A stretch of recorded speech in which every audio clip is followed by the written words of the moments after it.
Welcome to Shiloh Ranch. Here's what we're doing. I'm here with Chris Matheny. I'll explain that in a minute. We've decided that we're going to take our little snow sled that we've been working on for the last couple years and just push it off the hill and see how it goes. We talked about it. We figured that this is the best time.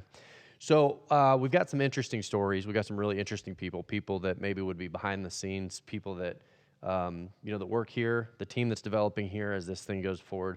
And I almost feel like that the people on that side of the camera miss out because I get to interact, I get to see everybody and know everybody. And so we're talking about what it would be like to bring some people in whose stories that we know you'll connect with. So this is the last thing I'm going to say to you, and then I'm going to Chris. Chris is a story that you're not going to believe. I can't wait to get into it. I have no idea all of it, to be honest. I'm going to learn right along with you guys. But this is Chris Matheny. Chris, how would you describe what it is that you do here? I am the sound guy here. I'm one of the sound people here. You got here because we'd hired someone else to come in and help set up some sound equipment, and yes, did not come in from another church. No, I've never spent voluntary time at any other church. So what is that like? Check. With my wife, I do go voluntarily whenever she asks previously. Right. To church. So let's start. Let's start because I know that there's some wild stuff, but let's start with zero at Shiloh first. Zero is we're going to go out. We're going to set some stuff up. What was the initial? It was just a job. Yeah, pretty much straight up a job. I was excited about it.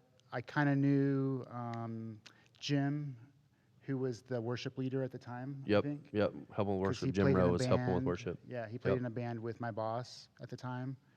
And so that's how we got this gig, I'm assuming. And you guys set up an awesome stage out, like the outside services, yeah. Not the patio, but in the lot out there with the greatest view in the world. You know? We thought that was going to go really good. Like, we were like, how can this fail? We got the mountains, it's outside, we've got sound, it's going to be great. And people are like, we're hot. It was hot. We don't like this. And windy. Yeah. But beautiful. So what, like, in your life coming into the church, like you said, the background being sort of, I don't want to put words in your mouth. What was your thoughts on church in general? Well, I had very limited. Let me just say this real quick. Here's where my interest started. Neil Cross said, "Chris is coming," and we said, "Yeah," and he's like, "You have no idea how awesome that is." That's all I knew. That's literally as far as I got. Is Chris is coming? Yes. You have no clue how awesome that is. Cool. So. Yeah, I love Neil, man. I've gotten to know him a little bit over time. And the way that man carries himself is one of the many things that has, like, helped me latch onto this place. It's, you know what I mean? Like, his example to me. What about your life would have caused Neil to almost be surprised and excited? In your mind, what about your life would have caused Neil to say, you have no idea how cool that is? What background? Well, don't take offense to this if possible, but I think I came from a pretty intellectual background as far as religion is concerned, and there's a lot of things that have changed dramatically for me. But one thing is that up until 6 years ago, and throughout high school and college, my peer group and my best friends for life are like hardcore intellectual atheists. Right. To the point where everything that you do had to be a scam. Right. There was a general distrust for any person in power, but especially a person in power with a spiritual using aspect. A spiritual using. Yeah. You know what I mean? And then beyond that, even a general disrespect for a belief in any God of any kind. Right. Right. I will say this. I understand that to a degree because, something that is so hard to physically prove. I can understand not wanting to be tricked. Like a deep distrust of not wanting to be fooled. And so rather than saying, I'm open to the idea, it's almost easier to go, I'm sure that it's not, And if somebody wants to prove me wrong at that point, it's almost a safety. In my mind, atheism is almost like a safety seat that says, I'm going to sit right here until there's some definitive proof one way or the other. Is that a fair way of saying it? It's a place for, yeah, I think so. I mean, I look back at it and I think it's a place for people who are spiritually disoriented to rest. Yeah. Yeah. And Yeah, like I don't know for sure what I believe, but for whatever reason, like the intellectual label has been like kind of attached to that. right. I think it's so that those of us who are in that or are can maybe like feel better about it in some way. I think in my like we're doing mind, some work that's valuable. Yeah. you tell me if you agree or not, but it almost feels like the more people you can recruit to sit in the safety chair with you, the more comfortable it is to sit and wait on some sort of proof. You almost feel like you need to recruit, whatever your stance is, regardless, you want there to be smart people. You want there to be powerful people. You want there to be influential people, because it's almost like we're building, I mean, we're talking about quarantine right now. You're building a quarantine of your spiritual beliefs that say, we don't know, but we're okay right here as long as we have the right people assembled. Is that? Yeah, I mean, I wouldn't even say that I had taken it anywhere near that. Like, I had no need for the truth, the answer, heaven, hell, answering to any God. None of those things were even in my world, you know. It was just almost pause on all of it. Disregard for all of it. I like that Complete disregard.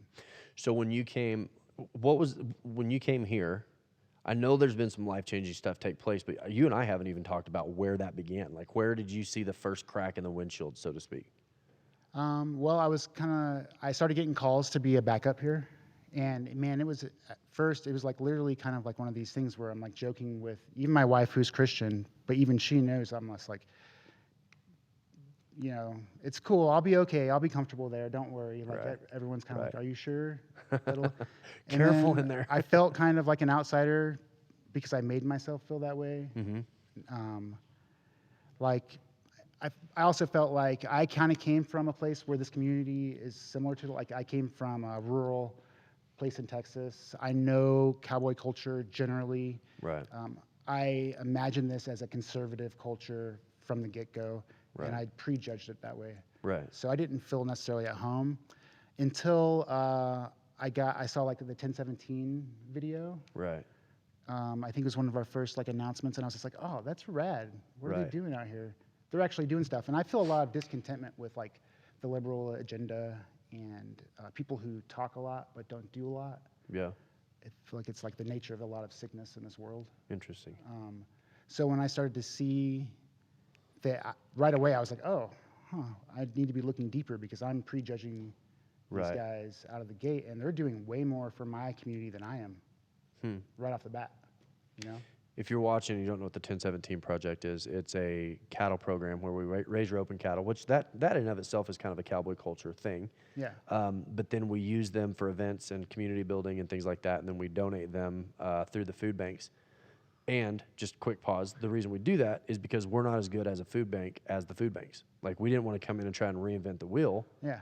We just felt like, hey, there are people that are doing a good job. And I will say, being from a conservative background, that states that are liberally more controlled actually have better food programs than places that are more conservative, which is so interesting to me because as someone who leans kind of more towards a conservative background, actually the liberal agenda, in a sense, has better programs for us to work with to put food in the food banks. And so that's been sort of an interesting... It's like socially or regulation-wise? Well, you go to a really red state, and they don't have the food bank programs in place. The structure's not that there. a blue state has. Yeah. So, like you, I almost had this moment after we've started. Same thing. It's like the 1017 is the mutual point in that of like, wait a minute, that's not good. There should be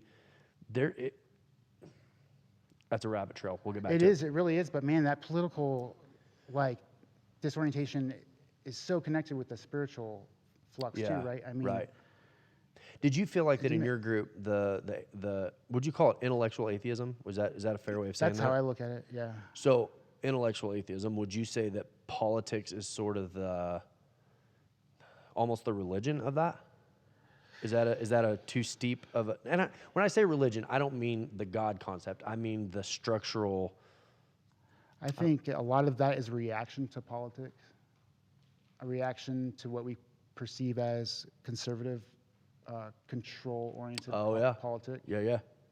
Especially in Texas, where a lot of us were discontent with like just the nature, the heaviness of the conservative, Right. What felt conservative. Right.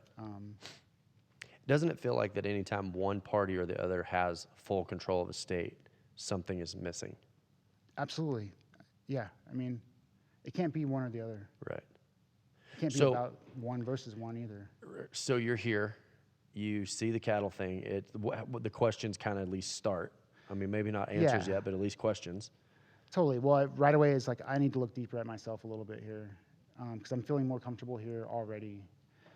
And like in general, like I was saying before, I had a general distrust for you right off the bat because you were the leader of the pasture. And so like the idea of raising money or like that is what growing up, like that was always like the thing. Like that was proof that this is hypocrisy. Right. That proves the concept. This is a hypocrisy. Yeah. But when I started to see what you do here with the 1017, and it just totally changed my whole. I instantly went, oh, this is not a hypocrisy, and this work is valuable. And then I started looking closer at the work that was happening here, mostly from Jacob, Levi, and Mary. Levi and Mary just having that musical connection between the two of them that was really powerful to me. And then Jacob's intent in general on a daily basis. And just watching how it was working, I started to see, oh, there's more to this too. And I have a lot to gain, but I also have maybe something to offer. Real quick, the Discord wasn't keeping up. If you guys are watching, I'm getting notes online, and it wasn't refreshing. If you can keep that just a little closer. Oh, yeah. How's that? Jacob, better?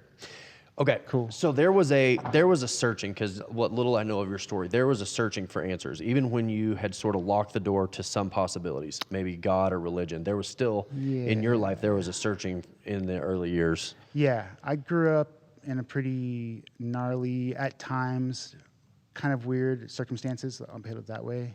And so I was always looking to feel better or to feel less. Right, numb, more numb. And so as soon as I found drugs, I found them at the age of 14, and I latched onto them like they were my best friend in my family. Was that instant? Like Instant. You instantly felt like that was a bond. There's probably don't need to get too detailed, but the first drug I ever did was not the first typical drug most people would do, and I took it at school, and it just totally changed my vision of the universe. Do you feel comfortable talking about details on that, or just in a general sense? As long as you're cool with it, I'm cool with it. Yeah. I mean, I've had to like really open up my entire thing in order to get through it. Well, so it's completely up to you at this point, to what detail you want to go. But I know this. I know there are going to be people listening to this. They're like, they wouldn't understand me because I've been a part of X, Y, and Z. And so anytime that someone hears a story that they can connect to, they're like, oh my gosh, even that?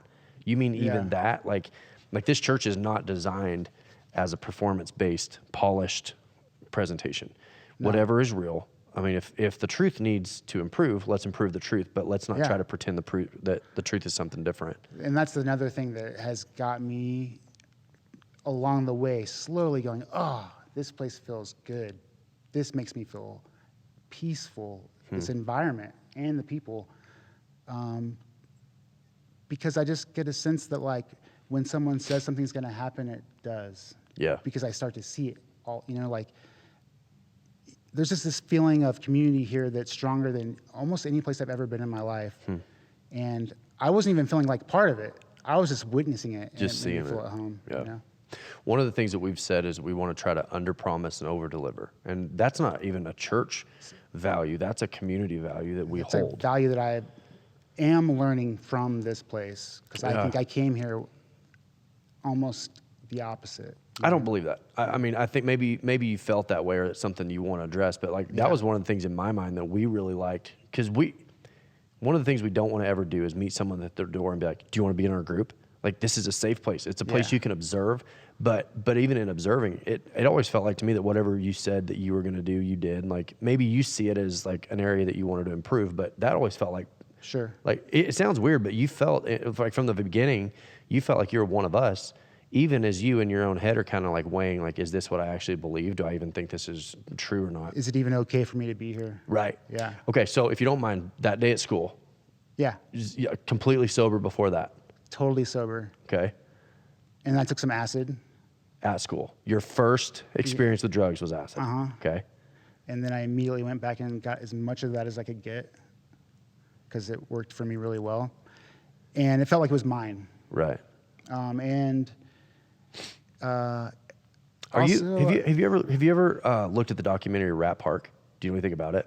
no. Let me give you real quick. Rat Park was that they would put a rat in a cage and they would give him water or drugs, and the rat would take the drugs, overdose, and die. So like, see that? Yeah, That's what so happens. I know like... So this doctor, I wish I'd have to Google his name, but he did a study that said, wait a minute, rats are a social creature. So you rob them of all of their social interaction. You take everything away from them. Of course they're going to like anesthetize themselves with drugs. Yeah. So they built Rat Park. It's an interesting Google, but It's actually, you brought that up in a sermon when I was first coming around, and I think that was one of the first times I was like, all right, I'm going to listen to him a little closer. interesting. Yeah. So then they started to think of drugs, any sort of a drug, as a bond.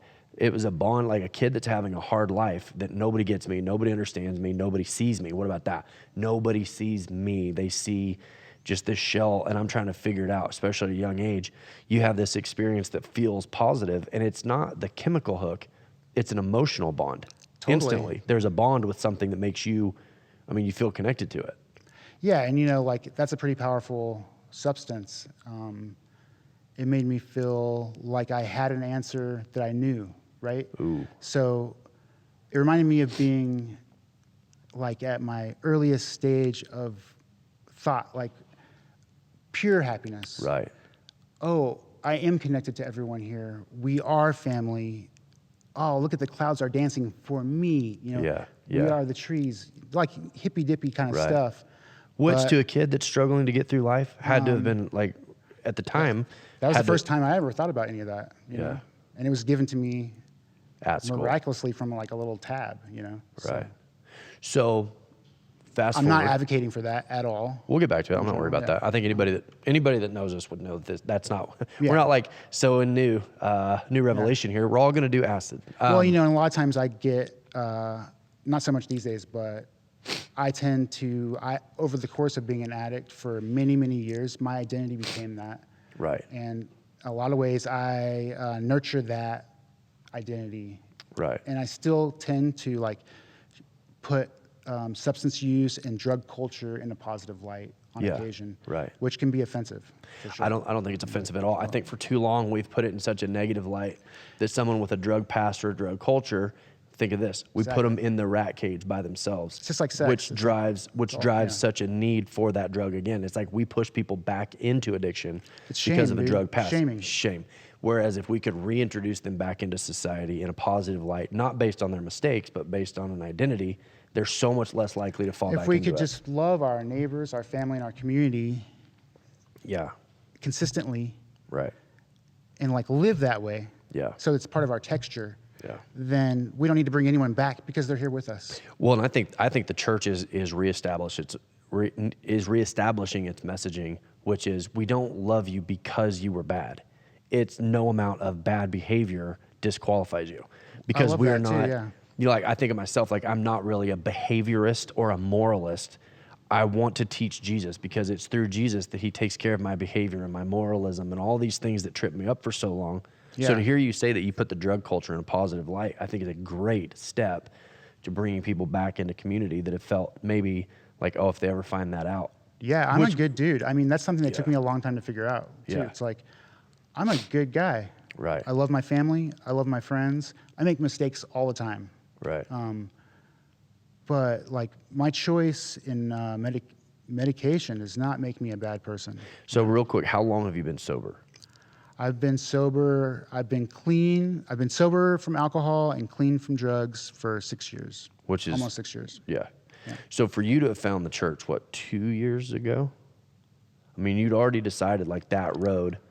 That's so cool to me. It wasn't like you found Jesus, you let go of this vine and grabbed onto this vine. I had to get clean. You had found a place of like, I don't know what it is, but I know it isn't that.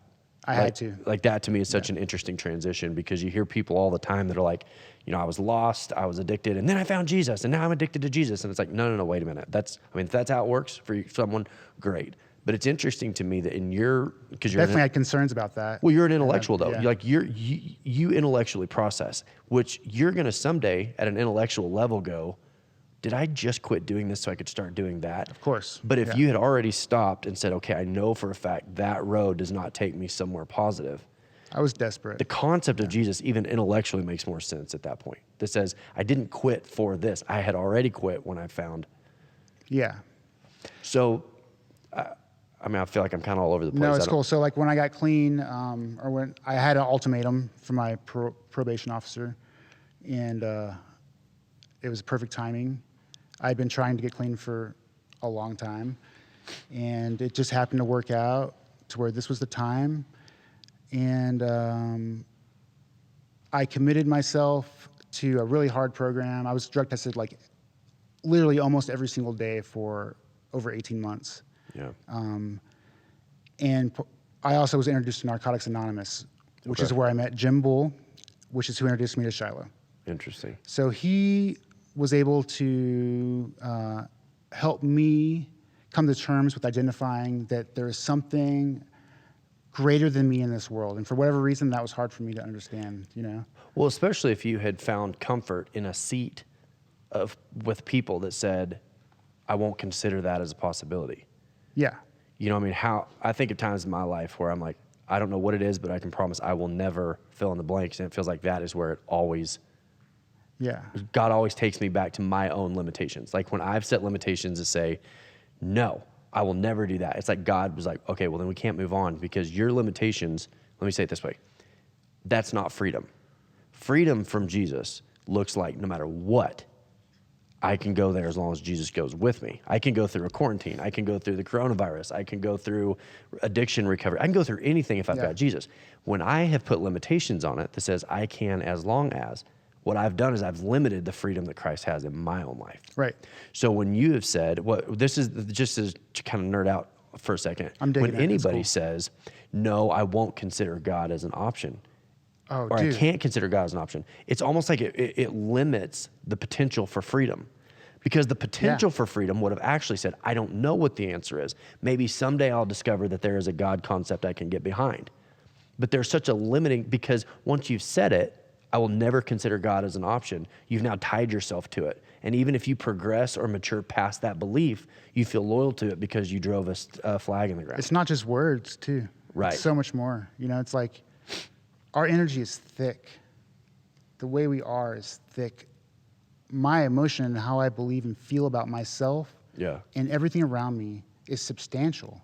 And it interacts with yours, One of the things you say, and explain this to me, because one of the things that you've said about the church is it's not terminology that I necessarily use, even though I think I'm familiar with it, but like that there's an atmosphere, there's a vibe, there's an energy here that coming from your background, there's something that's familiar here to you that maybe I wouldn't even understand to pick up on. How would you explain, you said someone's energy is thick. Explain that to somebody who may not know what that means about what you're experiencing in Jesus specifically.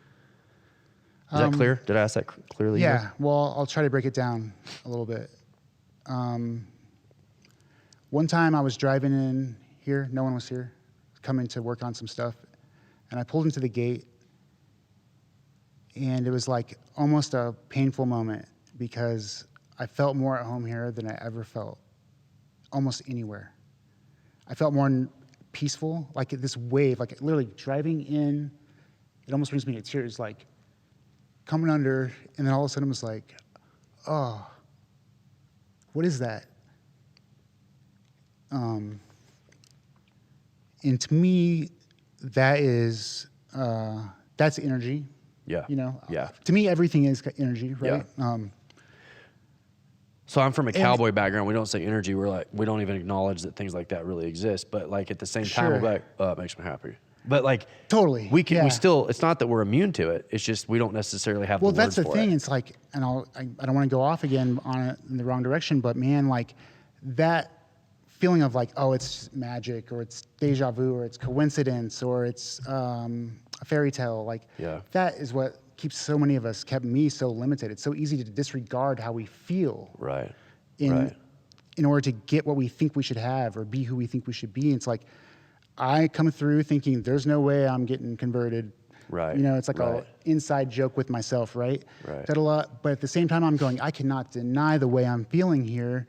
I'm being nurtured by something I cannot describe, and I know it perfectly.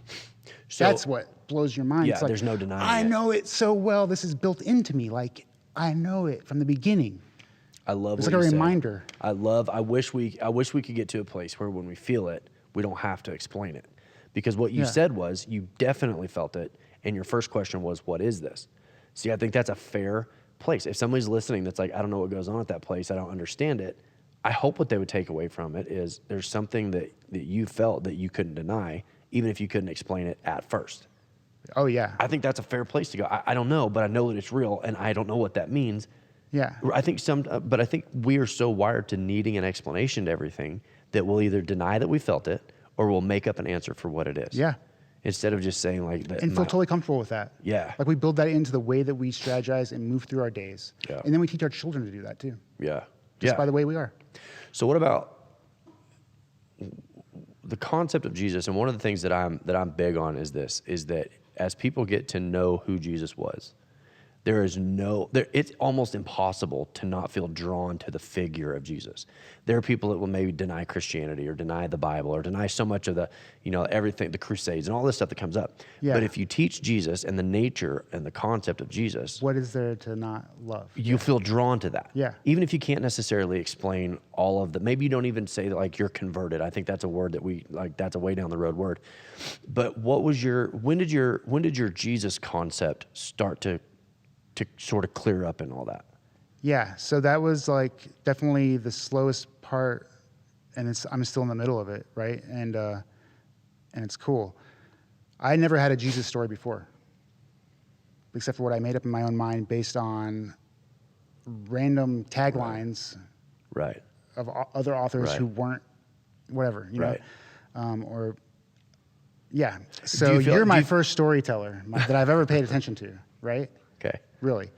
And so as I'm like starting to experience this feeling of connection to the team, definite connection to the property, and I'm justifying enjoying it to myself because I'm still confused. Justifying it to yourself, I love that. Yeah, but I'm going, okay, well Jordan's value system is the same as mine, and Jordan is only teaching Jesus, right? It's all Jesus here. So I need to look at how my value system is connected with the value system of Jesus, because it's making me feel like we really are the same. Like there's a connection. It doesn't matter if you think I'm a hippy-dippy liberal agenda, or if I think you're like a racist conservative. Like we are on the same track here. Right. We both want the same thing. Absolutely. And don't you think though that's the only way you can defend an uninformed? I'm not saying ignorant or uneducated. I'm just saying uninformed. The only way that I've been able to defend an uninformed stance is to not know someone on the other side. Because the minute I know a person on the other side of my uninformed position, it makes it so much harder to feel disconnected from them, because the things that we have in common are so much bigger than the things that we have. Because the truth is so much more true than the lies we try to tell ourselves. Yes, yes. I mean, and so like for me, and he may or may not watch this, but my brother and I see the world so differently. But I can't just write off a swath of people because I would be writing off my own brother.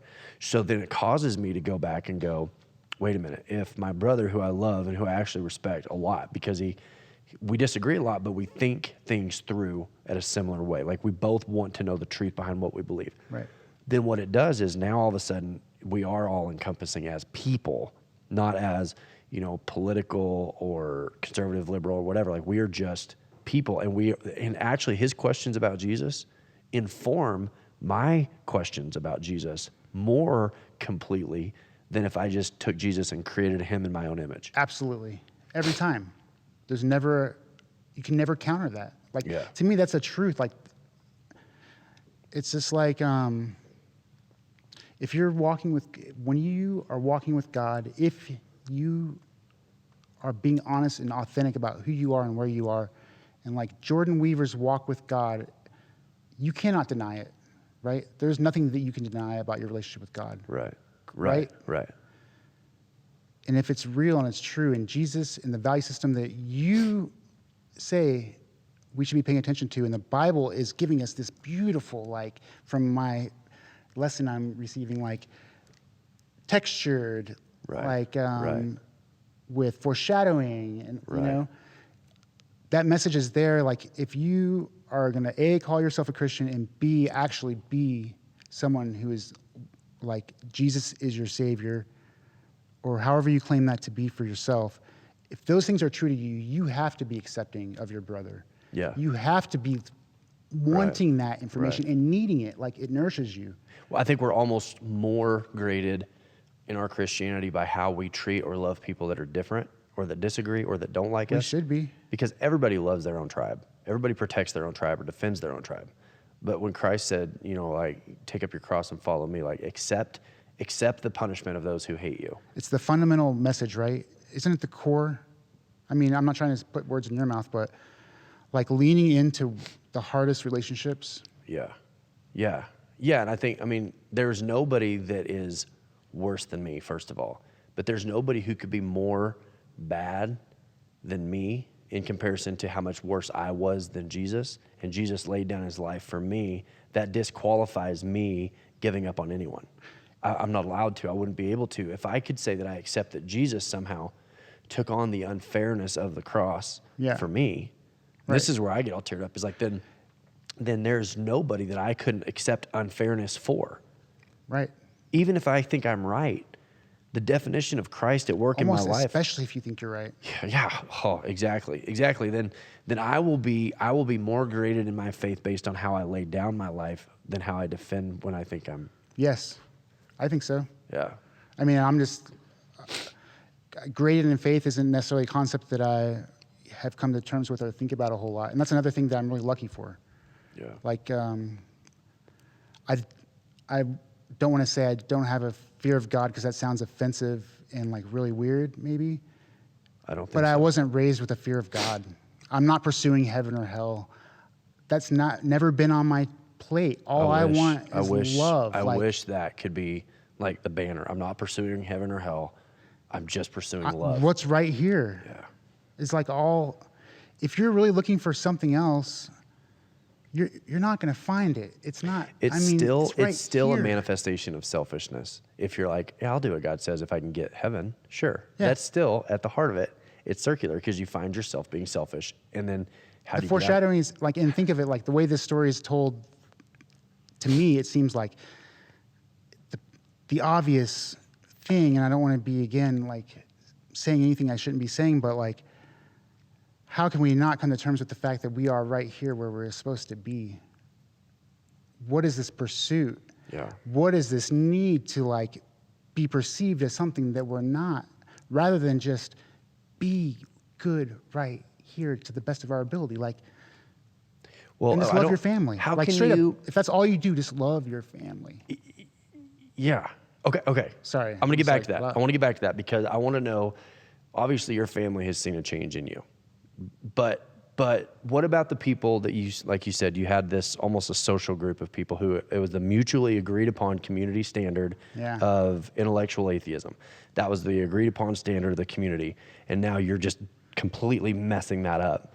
So because I hear you talk about your friends and there's nothing but love for those people. Like you love your friends and so what has been the social dynamic there? Do you feel comfortable getting into that or would you rather? Yeah, no, it's interesting. I feel like anger, which is funny.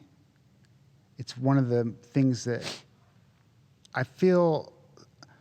It's like something changed recently where I just feel there's this fundamental need to make it really clear to everyone that the limitation of disbelief is like so bad for our souls. Yeah. You know? And it has something to do with like where they're going to end up. No. It's about today. It's like, bad for us today. And so like now when I am interacting or have recently interacted with friends from that era who will always be my closest, those guys Right. from high school and college. you know? Lifelong.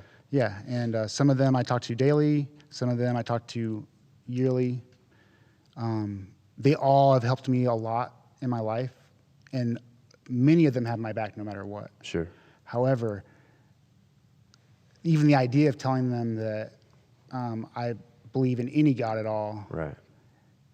is tricky. It's kind of a conversation stopper. Could be like a showstopper, could be like a vacation stopper.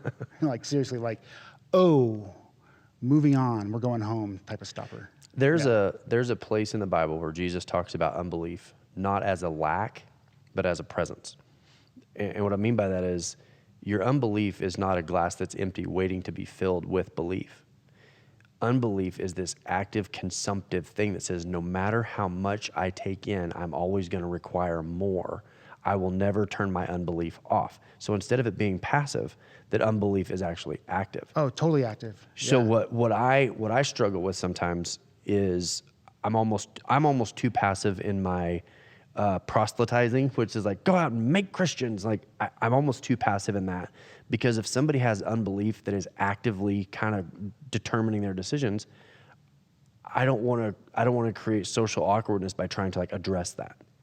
And so it's almost easier for me to demonstrate, and I love what you said, like try to just live it the best I can, hoping that there's a moment where they have not that I convince anybody or that I change anybody's mind, but that Jesus draws them in, tells the story of Jesus not through me, but through me and you and Jacob and Levi and Lacey and Robert and Jared. Like the story, the body of what goes on here begins to become an arrow that's kind of like, if you can see what God's doing in our life through all the imperfection, you might even find a place for yourself in that. Yeah, totally. And so, like, whether you're a Christian or not. Yes, especially almost, like, can I say this? Almost especially if you're not.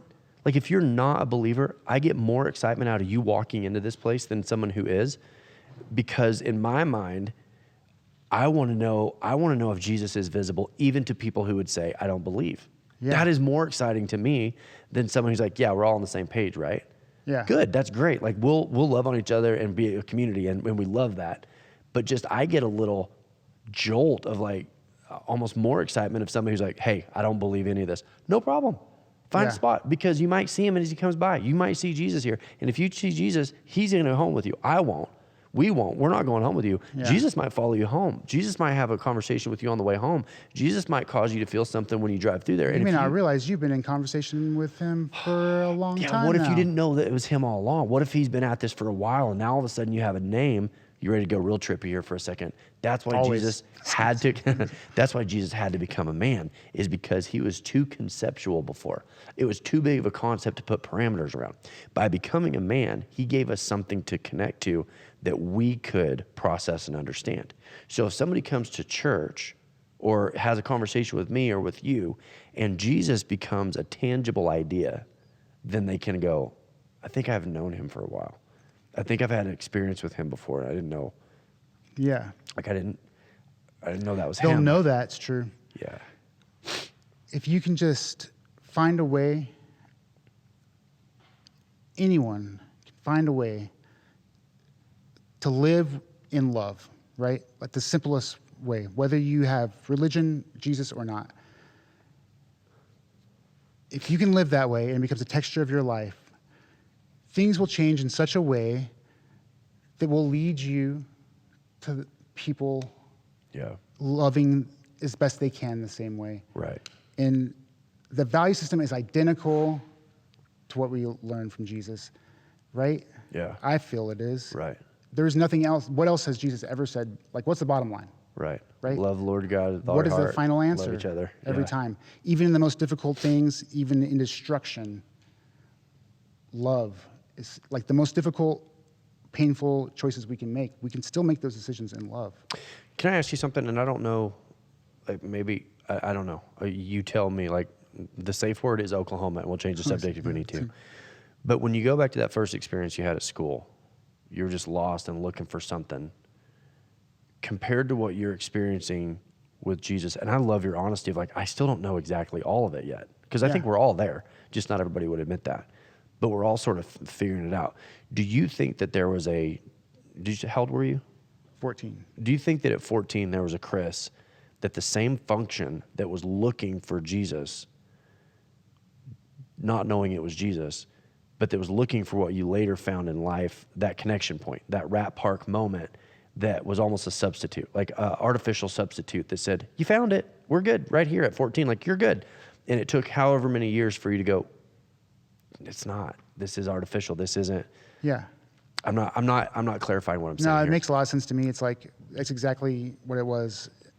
I took a substance that made me feel like I had an answer, that made me Right. feel better about my daily life. Straight Until you up. came back down. For whatever reason, I really needed that. Yeah. I don't know why. I didn't think of it that way at the time, but I did. I needed nourishment. I needed nurturing. Yeah. Um, Is and it? it did that for me. And it also put it in my hands. Yeah. Well, and that's.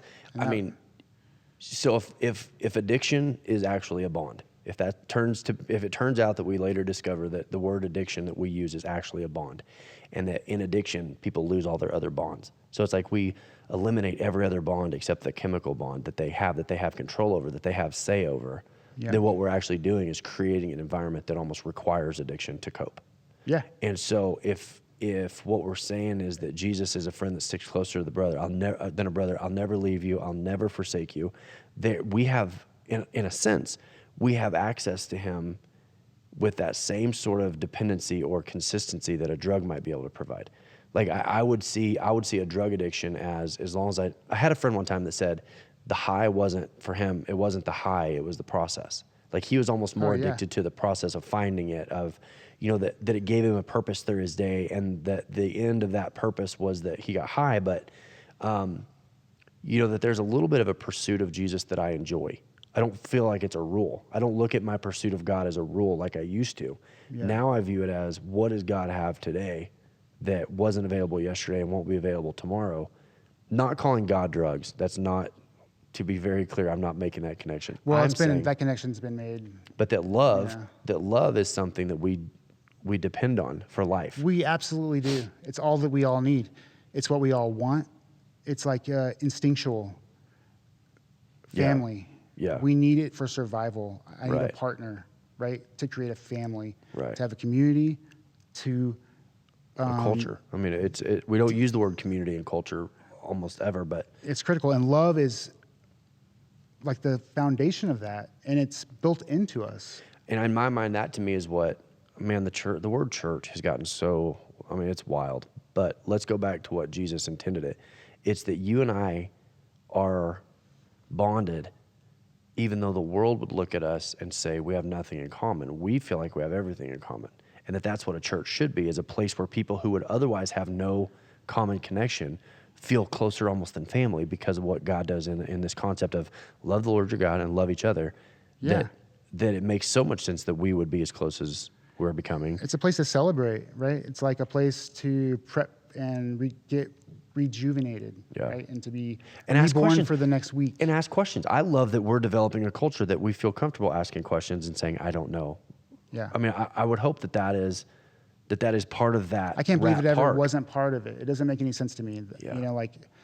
And being that this is my first real experience as a member, as a teammate, as part of the family of a church, like a real part of the family, I can't conceive of another way. Right. It doesn't even make sense. I'm the same way. I'm the same way.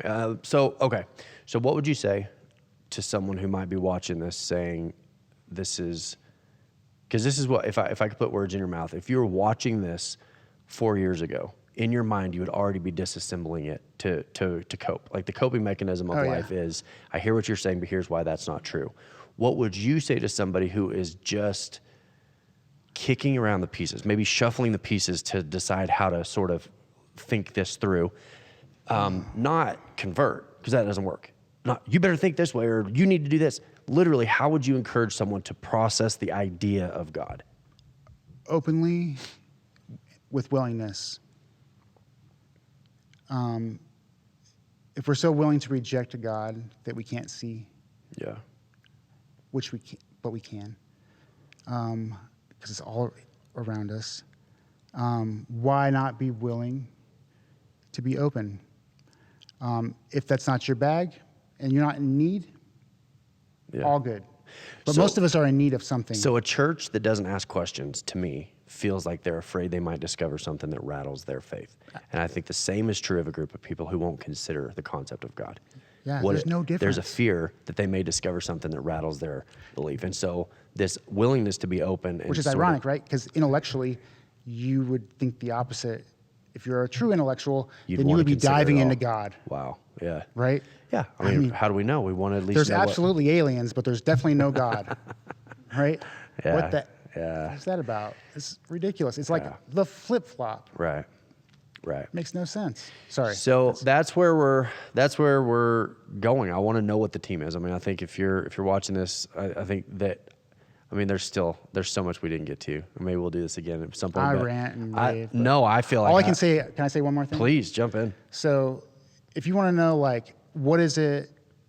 Would I say to someone who really is on the the fence, Yeah. not on the fence, not even willing to get on the fence, doesn't Right. want to look at the fence, whatever. There, in all of us, I believe this is so true, and it is true for me. There can be moments where you are given a message that clearly is in line with everything that you do believe, even though moments before you felt it was the opposite. Your soul can change the way it defines the universe for itself, and it can feel as natural as anything else. I don't know if that makes any sense, but like, I've never felt more peace in my entire life, more nourished ever. Yeah. And I'm not even crazy. You said this. You said the texture of your soul. I've never heard anybody say that it changes the texture of your soul. But in my mind, I connect to that so well because I feel like that's the best description of what's happened in my life in the last even 3 or 4 years. The texture of my heart has changed from this is how we do it, these are the rules, you do this, and you better do what I did, to more of an open concept of like, I just want to know that today I'm giving Jesus the place in my life to change my mind, because to you know change my heart. God, right? Yeah. You do. Yeah. Yeah. And You it's, do, right? Oh, yeah. I can tell. Yeah. You can tell. And so when you do, there's no reason to not be open. Right. There's no reason not to give it all away. And there's no fear. There's no reason for fear. Yeah. Sorry, I'll be quiet. No. I won't be quiet. Well, there's a verse. Don't be quiet. We didn't ask you to jump on here to be silent. There's a verse in the Bible that says, perfect love casts out all fear. That perfect love drives out all fear. So what you're saying is that what you've connected, if I could tie this all together, what you've experienced here is a love that was undeniable that you had to sort of untangle. There was a love that you felt that you had to sort of work through. What does that mean? And what that does is it drives out the fear. The fear that goes, I'm going to get sucked in, or I'm going to get recruited, or anything like that. Negative core beliefs that don't exist. Yeah. Yeah, and so what you're saying makes perfect sense. That the love of God, it says that the Bible says it's the goodness of God that draws people. It's His goodness, not His judgment, not His threats, not His warning. It's His love. It's His goodness that draws people in. And so, I think that to me is what I see. If I could say this, that's what I see in you is your willingness to literally just consider everything, just to consider it. But you know what you're feeling, the background that you've come out of, the life that you've come out of, the life that you're in now, the family that you have now. You're confident that what you found is real. And now it's just taking it as it comes as far as learning what's next. I've had several moments, one particular that was the most beautiful moment of my life. And it was a reminder of a voice that I've heard since the moment I was born. It's been right with me the entire time. Once you have that, a glimpse of that, it's undeniable, man. Yeah. You can't. See, and I got that from here. It's not finding Jesus. It's learning to recognize Him, and He's been there all along. Accepting it. Yeah, that He's been there from the beginning. I don't know any better way to wrap it up than that. Okay, we're gonna jump on here every day that we have the chance. We'll give you some notifications. We're excited about Chris. You've really set the bar pretty high. I mean, the next person that comes in, I know who it is, but it's interesting. I love to see the story that's developing here. Thank you guys for jumping on. We'll circle back. Good.